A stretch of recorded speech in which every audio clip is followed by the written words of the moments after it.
আমি আর রাজনীতি করব না। আমি আওয়ামী লীগের সদস্যপদ থেকেও অব্যাহত নিয়েছি, কোনো দলীয় পদে নেই।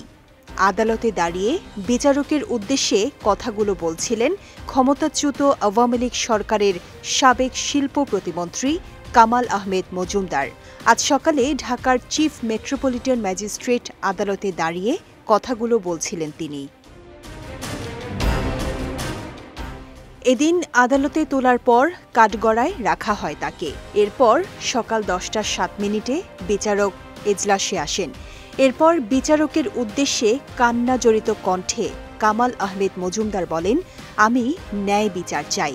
তিনি বলেন, আমার 76 বছর, আমি ডায়াবেটিসের রোগী, চোখের 70% নষ্ট হয়ে গেছে।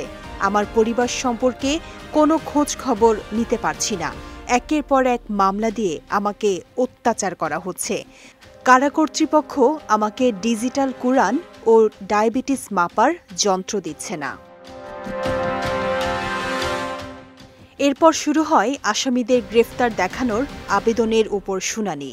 এ সময় বৈষম্য বিরোধী ছাত্র আন্দোলন কেন্দ্রিক কাফরুল থানার এক হত্যা মামলায় শেখ হাসিনার সাবেক উপদেষ্টা সালমান এফ রহমান ও সাবেক শিল্পমন্ত্রী কামাল আহমেদ মজুমদার সহ 6 জনকে গ্রেফতার দেখানোর আবেদন মঞ্জুর করেন আদালত।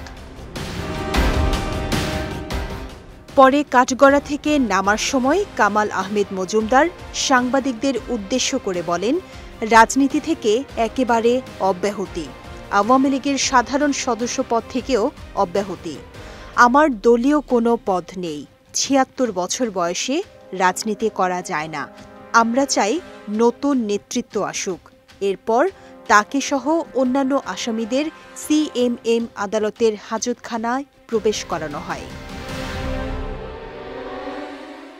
গত 19 অক্টোবর রাত 12:30টার দিকে রাজধানীর গুলশানের একটি বাসা থেকে কামাল আহমেদ মজুমদারকে গ্রেফতার করা হয়। এরপর থেকে বিভিন্ন হত্যা ও হত্যা চেষ্টা মামলায় তাকে গ্রেফতার দেখানো হয়েছে। বিজয় টিভি নিউজ ডেস্ক।